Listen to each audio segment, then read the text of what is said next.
advised that the views and opinions of the hosts and guests do not reflect those of the station.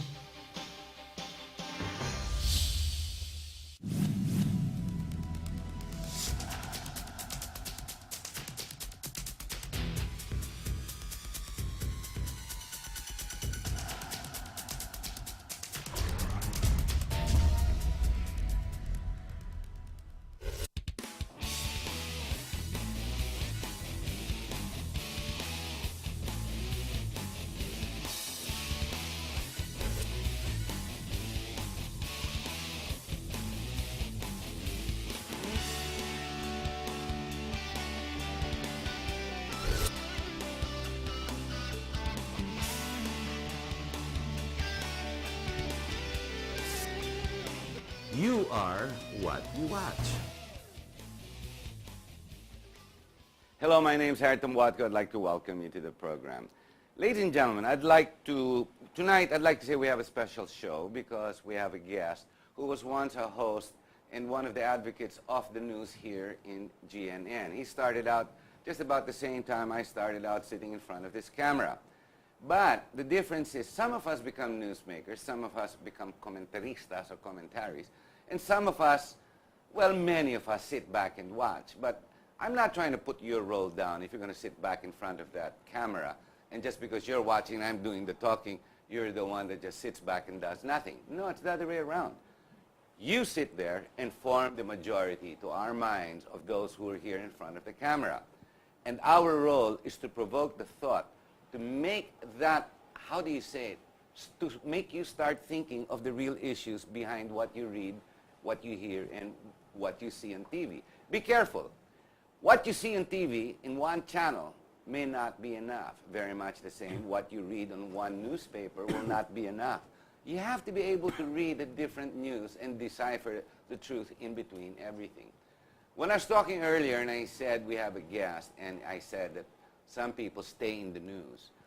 This is exactly who our guest is. His name is Dante Jimenez. And the topic, we thought, instead of giving his description of chair, founding chair, and now the president of that advocacy, will be our topic. Basically because considering the current events, it seems to be all-encompassing. No? Be it the typhoon, the damage, the earthquake, and even the PDAF, the politics that are coming on, even if you want to talk about Pacquiao and even the aged. Ladies and gentlemen, we have Dante Jimenez. Hi, Dante. Thanks for being here. Hi, Harry. T, my favorite.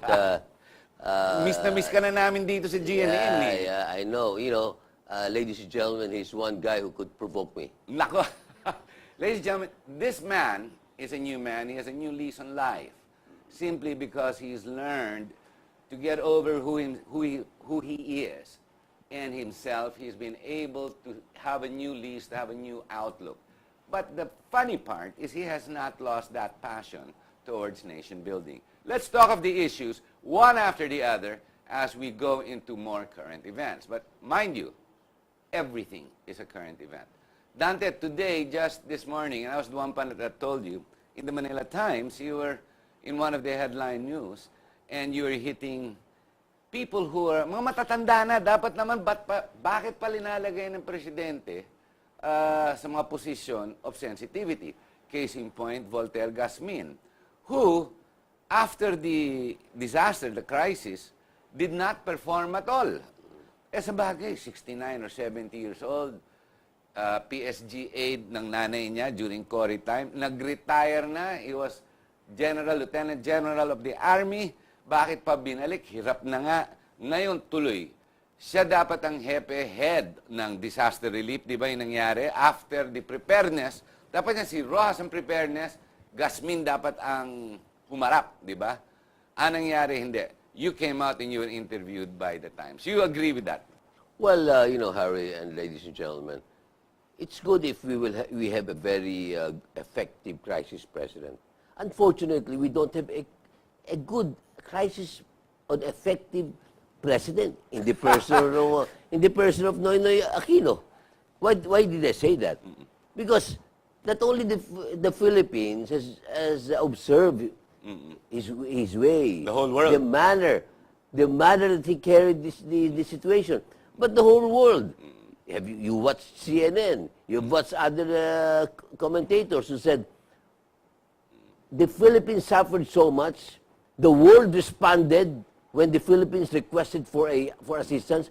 But look here in the Philippines, you did not perform or did not even reciprocate that attitude of the world, of the United Nations. You You didn't didn't do do your your job to prepare. Number one. Okay, let's do it one at a time. Let's take a look at how Pag-asa described that Yun. Super Typhoon Yolanda. Ano sabi nila? It's a storm surge. Wala makaintindi. You know what, Harry? I just came from our volunteerism work of relief goods, and I accompanied the Philippine Medical Association of Bulacan chapter. And I would like to congratulate them in this program. Please. Congratulations, Bulacan chapter of PMA, who did a good job in the medical, I think this is the biggest private medical... Hindi mo, walang news kayo, wala kayong bruhaha, wala kayong media, wala kayong coverage. You got together, you drove all the way out there, nagdala kayo ng relief goods, and you brought medical services. We don't need that, Harry, at this point in time. Hindi natin kailangan. Hindi naman porque umaangat tayo ng ano ngayon, ng bangko in front of the television. No. Hindi kailangan. Hindi kailangan. You just invited me along a while ago. But I have responded because you're my favorite guy, man. You can provoke me. And Sige, provoke me more because I really am angry. I'm really angry, Harry, because of what's happening in those stricken areas in Eastern Samar and But Tacloban. going back to the article in Manila Times, it says you're not in favor of people na may edad na to be managers. Well, you Kumbaga. see, alam mo, come on, let's not fool ourselves. Meron tayong effectiveness sa edad Ako, katulad ko, I'm 61 years old. I say that mga positions na mga ganun, ng mga crisis situation, Dapat mo bata-bata. dapat medyo bata-bata at talagang hands-on. Andudoon ka on the ground. Andudoon ka on the ground, and you're really directing, you are the action man, hindi lang yung puros media. Hihintay mo yung media to observe you. No, Puro do photo it. op. Photo op. Yes, I think this is the problem of this country. Masyado tayong self-serving. Masyadong center. Self-service. Self-service pang sarili. Let's look at the bigger picture, Dante. You've always taken a position for nation building, and very strongly at that in your heart. Let's look at what has corrupted the country in the last 30, 40 years. I remember we were talking about this 4 or 5 years ago. You were always going against crime. Tama. Volunteers against crime and corruption. Crime and corruption is many things. It can be leadership. It can be hidden in many different ways.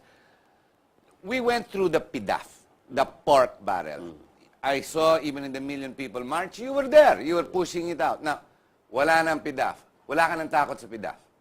May takot ka pa ba sa PDAF? Well, wala Pork. na at ginawa ng unconstitutional ng Supreme Court. But you see, there's another bigger PDAP, which is DDAP, Yeah. invented by a bad guy named Butch. Secretary Abad. Ni walang mandato yan, ha, from the people. Ni hindi binoto yan, hindi kilala yan. Precisely why this country really is in a mess. Ito na yun, it explains everything. Itong reaction. You know what? What the people in this locality have said when they heard that the president was blaming the local government units about the reaction, bakit nagkaganon daw Mahina. mahina daw. At kaya ang national daw ay nag-take over, tama? Even sa napanood ko yung interview kay Amor Por. Di ba? No, You will be CNN. judged by the world by your actions in this. Do you realize this? Sinabi niya sa presidente. Precisely. Ang sagot niya, iba Legacy. So, in other words, alam mo na galit ng mga local government officials because sabi nila, nasan ba yung pera? Isn't it the pera is in Malacanang, in Manila? Ayaw Centralized mag-release, masyado. Sa amin dito, IRA lang dito eh. Internal revenue Tsaka bitin ng allocated ira, pa. Incidentally, bitin ng ira nila by 60%. Precisely, bakit gano'n ang situation? Kaya that's why sabi ko, alam nyo, mali ang sistema. Bulok ang sistema natin. At bulok mo yung nagpapatampo ng sistema. Hindi lang bulok, babagal pa. Ladies and gentlemen, Dante Jimenez loves Pinoy. But I'm being sarcastic. Let's go on.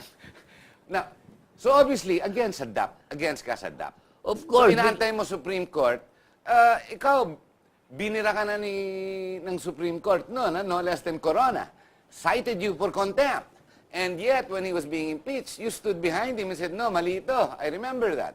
Now, going to DAP, against ka sa DAP, and yet the President has the popularity of the majority in the country that believe that hindi siya magnanakaw. Di ba umarap na siya sa camera, sabi niya, I will not steal, I do not steal, I have not stolen. Hindi ako magnanakaw. Well, you see, he's diverting the issue. The issue here is policy. The issue here is system. The issue here is not him.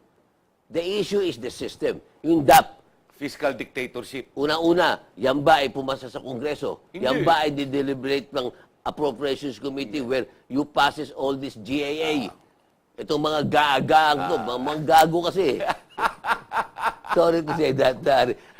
You see, sinasabi ko to that with really with certainty and with conviction na this mess started with all this foolishness. Itong PDAP, Malampaya, ito ngayon DAP na naman. At pagkatapos, ang mga local government units natin at the mercy of this, itong mga nakakatas. Let's talk about that government unit, local government, kasi you brought it up. Ladies and gentlemen, Dante Jimenez, together with VICC, with the Philippine Medical Association, that's correct, went down on their own without any fanfare and media. Came down and went to Leyte, Eastern Leyte. Eastern Samar. Went on their own to do services and distribution of relief. Tell us of your experience. Buti na lang, let's take it from there. Okay. So, pagdating nyo doon, nagulat ka. Ba, walang crime. Sabi mo nga, the first thing you told me, Hari, maniwala ka, walang crime. Sa Tacloban, di ba? Walang crime. Nalilista. Alam mo, totoo yan, it confirmed. Actually, it was confirmed by some media men na nakita ko sa area. Nagulat nga sila, nandun ako. And I was talking to a police officer. At na-confirm to ni Governor Nicart ng Eastern Samar. Alam nyo, doon ako nagulat talaga. Sabi sa akin ng mga pulis, Sir, wala ritong crime. Kasi nung nakita ko, alam nila lagi crime. I mean, I'm after crime criminals. Eh. I'm after criminals. So sabi ko, yes, I just want to check. Meron ba mga heinous crime nangyari sa Eastern Samar? Sir, so far wala kami dito. Meron isang nag-attempt mag-suicide. Pero hindi naman natuloy kasi nasisira ng ulo. Siyempre. Siguro sa kahirapan. And you see, Eastern Samar is, as we know, is infested dyan ng mga rebels. And nakita natin dito, wow, these people, ang dami pa ng honesto rin doon. Hindi lang they're so honest that hindi na sila dodoble ng mga humingi ng relief goods because we were asking them, paglista kayo para we want to know. And dumista sila kahit umuulan. Umuulan yun, pila pa rin sila. And pero nakikita mo, ano mga experiences mo? So you gave out relief goods, you gave out medical supplies, you also did a medical mission. Yeah. Pero you were not overwhelmed with people trying to get double ration, tulakan, walang ganunan. Walang Saka ganon. sa gabi, walang holdapan. Walang ganon. In fact, alam mo, walang complaint. Kung ano ibigay mo, tanggap Okay na nila. yun. Kahit nagkamali nga kami, di sa ibang mga binigyan namin, puros damit lang, walang pagkain, walang relief goods. Sabi ko, sino nagbigay nito? Meron pong nagkamali lang. It's a honest mistake. But you see, nakikita mo, basta doon ako naawa yung na-touch ako talaga sinabi. Grateful. Sabi niya, mabuti sir, hindi niyo kami kinalimutan. Huwag niyo sana kami kalimutan. You know, hanggang ngayon, they eat with their relief goods. That's why, please, our countrymen, continue on sending relief goods to these places in eastern and southern. Ayaw Samar. na ng gobyerno. Sinabi nila, wind down na tayo. Wala na relief goods dyan. In fact, by the end of December, tigil na lahat yan. Di ba? This is what they've been putting out in the newspapers. Well, I think ibang approach Kasi sa amin noon we gave it personally. Ako mismo at iba pa mga volunteers. I brought in 150 na mga medical practitioners, and that's why ang Bulacan is really some province has to be congratulated for doing it. Especially the government also, the local government. Congratulations, and saka yung Bicol. Si Alvarado ba yan? Yung governor dyan, Alvarado? No? I think congressman. So. I think so. At saka yung sa Philippine Medical Association, Bulacan PMA, chapter. Bulacan. Yes. So, talagang umano sila doon, nagtyaga sila doon. Kahit na, alam mo naman, mga doktor. Ano mga nakita mo, experiences mo? Sabi mo, may mga nakita ka relief goods na nabubulok. Okay, I saw, itong problema. Why stuck it in local government units, sa mga city, sa town halls, sa governor's place, Okay. why stick it out? Di ba dapat, Dapat pamigay mo eh. Ibigay mo na agad. Don't wait a minute. Dapat bigay kagad. Bigay. Because this is where, how they live. Relief goods. Wala pang ilaw doon. Ang tubig doon, very scarce. See? So we live there, we sleep in the streets. Walang, Mga kasama mo, mga doktor, ha? Doon lang kayo tutulog sa mga truck, sa sasakyan nyo. Correct. At dali-dali, nag-convoy kayo papunta doon. Correct. Convoy kami. Kaya ang ganda. Anyway, what an experience. Cowboy talaga kayo. No? What an experience really, Harry. But you see, that's beside the point. Hindi na inindihan. Kami, pumunta ron dahil kusa kaming naawa. At saka nakita ko doon talaga yung mga tao nangangailangan. Hanggang ngayon. But your experience, it's interesting how you appreciate there is no crime and yet what is on the media with Tacloban, ang daming looting. Yun. Di ba? Ang daming ganun. And then, sinasabi sa Tacloban, ang daming relief goods. There's just too much. And you're saying, kulang pa rin, miski pa paano. You know, Harry, why Two different focus, points of news, ha? why focus so much on Tacloban City? Oo nga. Ang daming mga towns, barangays dyan na wipe out. Sabi nga ng isang doktora na kasama namin, pumunta ka sa Giwan, Giwan. parang merong 10 demonyo nag-away. Grabe naman. Grabe talaga. Hell. In other words, It's really hell. Yeah, And I think it's a challenge to all of us. See for yourself, ayos na naman yung daan papuntang Allen. Oh, inayos na. Naayos na yun. And congratulations to Administrator June Mejia ng Marina. Ang galing ng ginawa niya. Na decongest niya yung traffic ng mga, di ba may mga reports, ang haba ng mga pila traffic, na decongestion. Dinibad niya sa, yung isa Bulusan Port, good. tapos yung isa naman sa may It seems you're not attributing any of the successes to national government and Pinoy. The earlier part of the show, sabi mo, parang nagkulang masyado malaki. Bakit, Dante? Ano nakita mong kinulang ni Presidente? Si Volter Gasmin. Nakilala ba, nakita ba yung anino niya doon? I think so, nasa newspapers. Di ba? Nakita. Pero naramdaman ba? Ewan ko, I know he stayed overnight with Pinoy, but there is some talk that he was in a resort having drinks. Di ba? Ano lang yun, photo op. But then again, no, that's all kuro-kuro. But Gasmin, okay, obviously was not the man on the ground. It ended up becoming the guy who's head of preparedness, si Mar Rojas, di ba? Turo sila ng turo. Why do you think the national government, or basically Pinoy, failed as the on-the-ground crisis manager? Because, the usual thinking and perception of central masyado ang order. Masyadong sa kanya Lahat. So lahat kayo, wag gagalaw. Na-prove ko. So lahat nagpipila. So in other words, meeting tayo ng meeting. And then pag nag-fail, ituturo sa iba. Which is what he did. Sabi niya, mali daw ang local government dito, may hina eh. Kita mo na nangyari doon sa Hong Kong, yung ganun din nangyari yung nangyaring sa hostage Luneta. crisis sa Luneta. O, di ba? Ano nangyari doon? O, di ba? Ando doon siya sa grounds, nandun siya sa isang restaurant doon. Siyang commander-in-chief. Pinabayaan lang niya yung mga pulis niya maglumusod, patayin yung napatay tuloy yung mga tao doon, mga turista pa naman, mga taga Hong Kong, para lang to get on one guy. They should have taken him out way before that. Di ba? So, in other words, this is another failure of the president, showing him as an effective crisis president.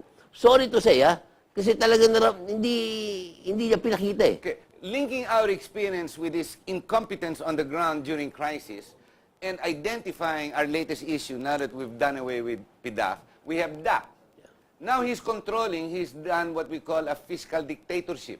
He stepped on Congress, wherein the Constitution says all funds emanate from Congress. Sila ang execution or implementation.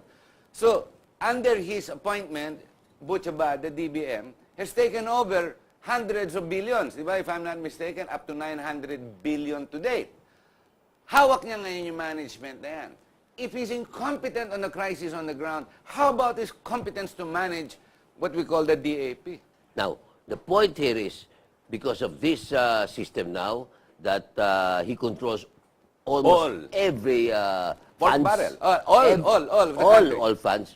The problem is, how can you now check?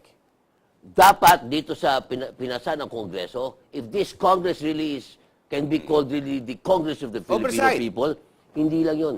Ipasa ninyo, sabay nyo freedom of information, the FOI, para ito'y maging transparent ang information na ito. Ayaw eh. Right now, ayaw niyong ipasa yan dahil may tinatago kayo mga gimmick na naman. Yung mga hinayupas na mga, sorry ha, itong mga gimmick list na ito. Hindi kita sinisensor. Go. Hindi. Kasi look ha, ang bilis nila pinasa yung supplemental budget. Bakit hindi nyo isabay yung isang batas na titingin sa paano ma-implement at ma-check? Kasi who's going to Line budget. check? Yeah, who's going to check these guys? Wala eh. Wala. Kung i-open mo yan, freedom of information, makikita na lahat ng mga expenses na yan. Who's going to audit the audit? These are the questions eh. Who's going to ombudsman the ombudsman? Oversight. Taong bayan. No, I don't believe in the Congress. Come on. It's the people now. Kaya that's why Chief Justice Puno is in the right track. Suportado siya talaga ng nakakarami dito sa usapang people's initiative. Let's try a people's initiative. But of course, let us appeal to the Supreme Court. Fast track on the DAP. Make it constitutional. Sa akin, ha? The experience we've seen with incompetence on the ground as presidential and central management, there is a direct relationship. Kung dito incompetent ka na, mali ang management style mo, poor ang rating mo. The management ng pera ng bayan, siguradong poor din. Do you agree with that? Yes. One experience relates to the competence of another. Since dito sabog ka, what's gonna make me believe na maayos ka dito sa DAP? Di ganun din yan because we have not received any accounting whatsoever. Correct? Precisely. So you agree then, dapat gawing unconstitutional ang DAP? Dapat lang. Because we are I think the ninth group that have filed a... You're also you're a petitioner as well. Yeah, petitioner kami. What a stupid question to ask you then. No. Okay, we're going to have to take a short break, Dante. Ladies and gentlemen, understanding the issues has a lot to do with relationships. Alam mo, hindi mo pwede sabihin, pagkatiwalaan mo ako, and then at the same time, sinasaksak kita, ninanakawang kita, tapos mandurugas pala ako. Pero tuwing nakatingin ako sa camera, hindi ako magnanakaw. Alam nyo, it doesn't work that way. It's called branding. The real meaning of branding is the consistent delivery of whatever promise you make. If you deliver with consistency, may integridad ka. If you have integrity, that's what makes you the brand. It's not about good, better, best. It's not about being number one. It's not about being the richest. It's not even about being the happiest or the most popular. It's about branding. It's about integrity. It's about being real. It's about the delivery, the consistent delivery of any promise. So the question that begs to be asked, is Pinoy the brand? We'll be right back, and when we do come back, we'll discuss what we call the new czar, the new rehabilitation czar, one who has been retired and terminated from running again because the law says you can't run anymore. And yet, Pinoy has resurrected him into a new position to handle not just the rehabilitation. Mind you, you're talking about 40 billion pesos. Just that alone, Is there integrity? Is there the brand? You be the judge of that when we come back.